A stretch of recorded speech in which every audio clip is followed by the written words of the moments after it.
We're delighted to have as our commencement speaker today, Emari DiGiorgio, Associate Professor of Writing. In addition to her role at Stockton, Emari is also a New Jersey State Poet in the School and has won numerous accolades and awards for her poetry. Her graduate degree is from NYU, which is a good second choice to her undergraduate degree, Richard Stockton College. I am delighted and pleased to present Professor Emari DiGiorgio.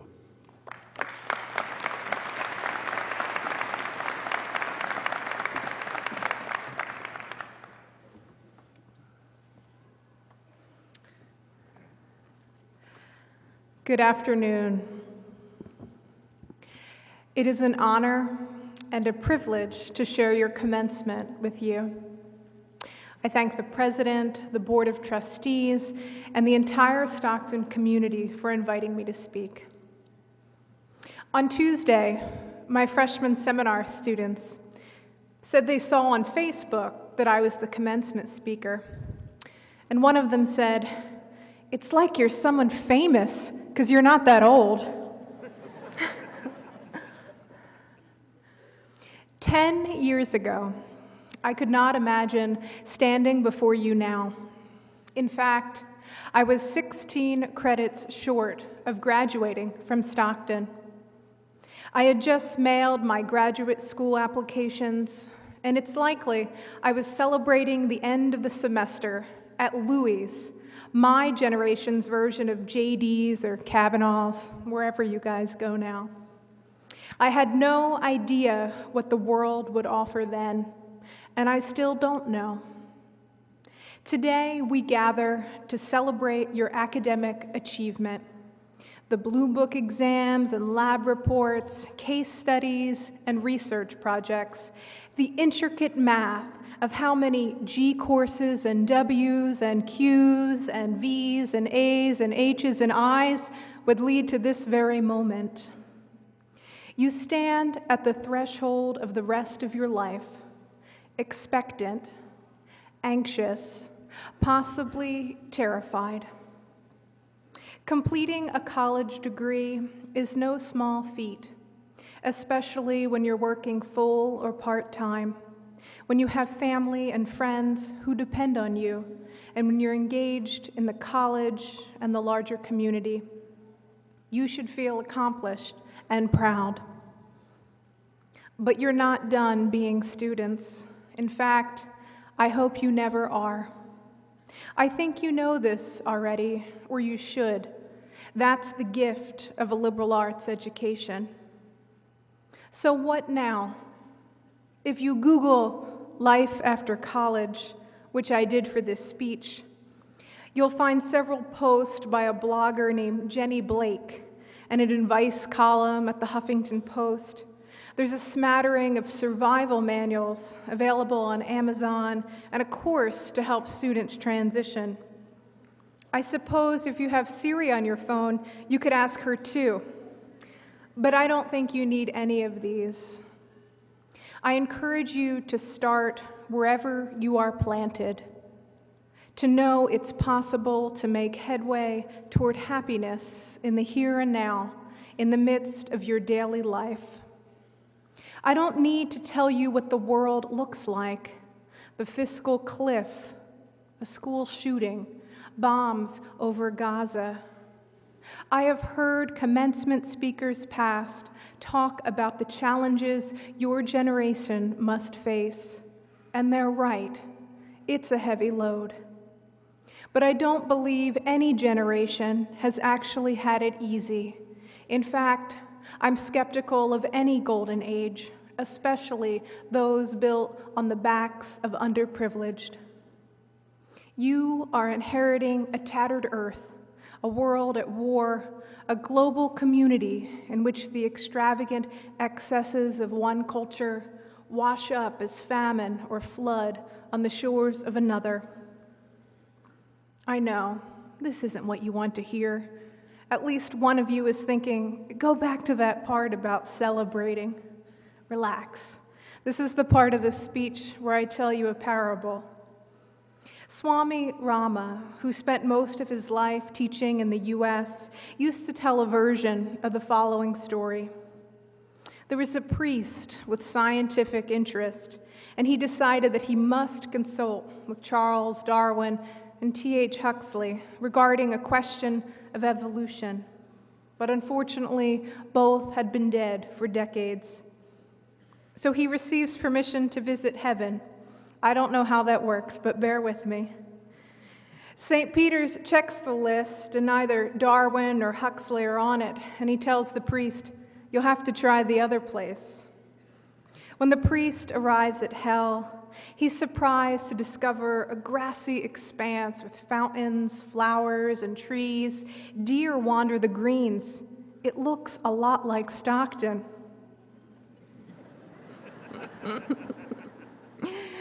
Puzzled, the priest asked if Darwin and Huxley were there. The gatekeeper pointed. They're the ones planting flowers over by the base of the wading pool.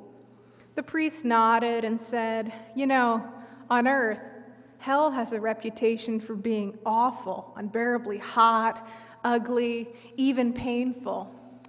"Well," the gatekeeper said, "you should have seen the place before Darwin and Huxley arrived."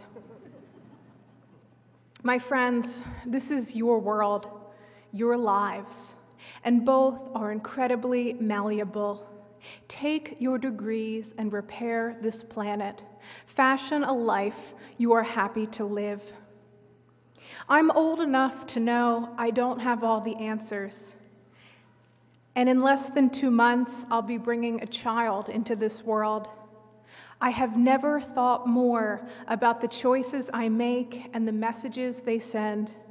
My daughter's birth will be its own commencement, and this occasion right here has spurred me to think about what advice I can offer you and her.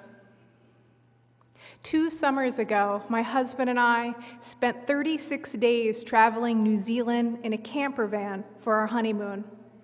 We logged thousands of kilometers on windy mountain roads. We snowboarded pristine mountain peaks and surfed the biggest waves I've ever paddled into, and I'm a novice surfer. We met some of the friendliest people on earth, and we sampled mochachinos from dozens of New Zealand cafes. The end of our trip included a 5-day guided trek, splitboarding the Tasman Glacier.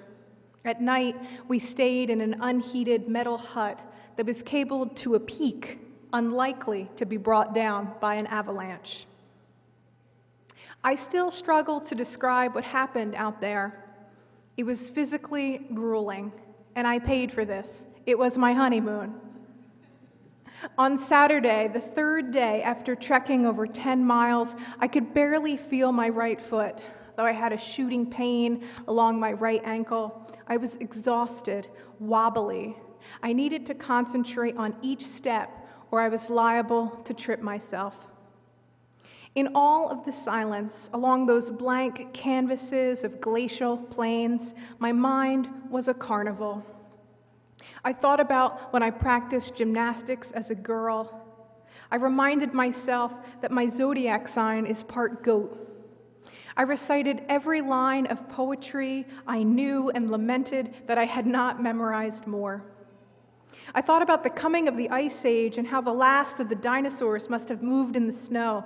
And I realized that there may have been no dinosaurs when the snows came, but thinking of a brontosaurus on a glacier was oddly reassuring.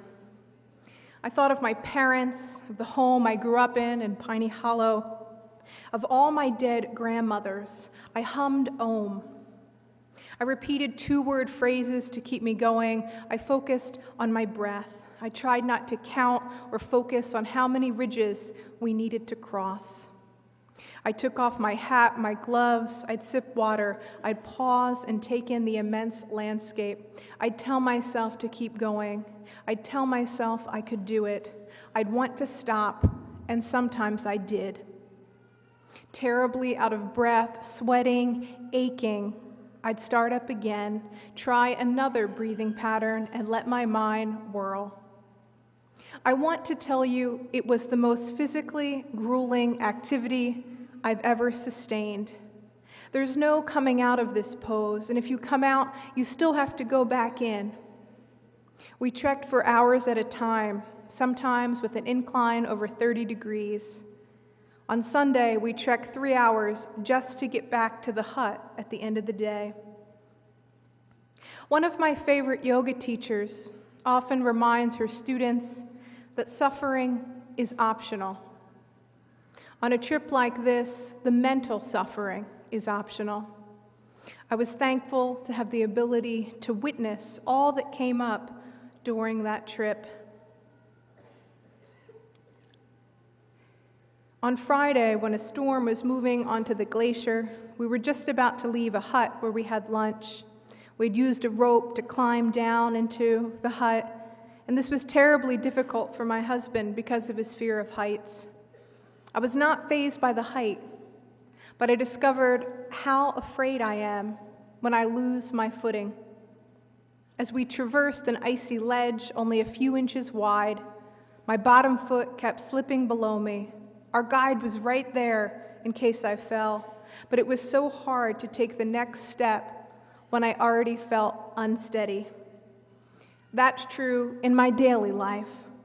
I want both feet firmly rooted before I take the next step. Of course, that isn't always possible. Trust your gear. That's what Stefan, our guide, said, and he was right. I wasn't going to fall, and if I did, he was right there, so I didn't fall far. I got better at taking those climbing risks. My technique improved, and I slipped less and less. And as long as I was being careful and observant, there was no use worrying about all the what-ifs when I could and should be using that energy more positively. I'm not encouraging any of you to take up ski touring, unless you're the adventurous type who doesn't mind wet socks for a week. But I do recommend that you remind yourself to be here now. It's not just split boarding or ski touring, where the majority of time is an uphill climb. This is it, friends, each first and only. It's okay to stop and rest, or even to reconsider your route. But if you surround yourself with trustworthy friends, a guide, and trust your gear, your knowledge, and your intuition, you will make it in this next phase of your life. I will close with a poem by Jane Kenyon, Otherwise. I got out of bed on 2 strong legs. It might have been otherwise. I ate cereal, sweet milk, ripe, flawless peach. It might have been otherwise. I took the dog uphill to the birch wood. All morning I did the work I love. At noon I lay down with my mate. It might have been otherwise. We ate dinner together at a table with silver candlesticks. It might have been otherwise. I slept in a bed in a room with paintings on the walls and planned another day, just like this day, because one day I know it will be otherwise. Thank you. I honor you. Congratulations, graduates.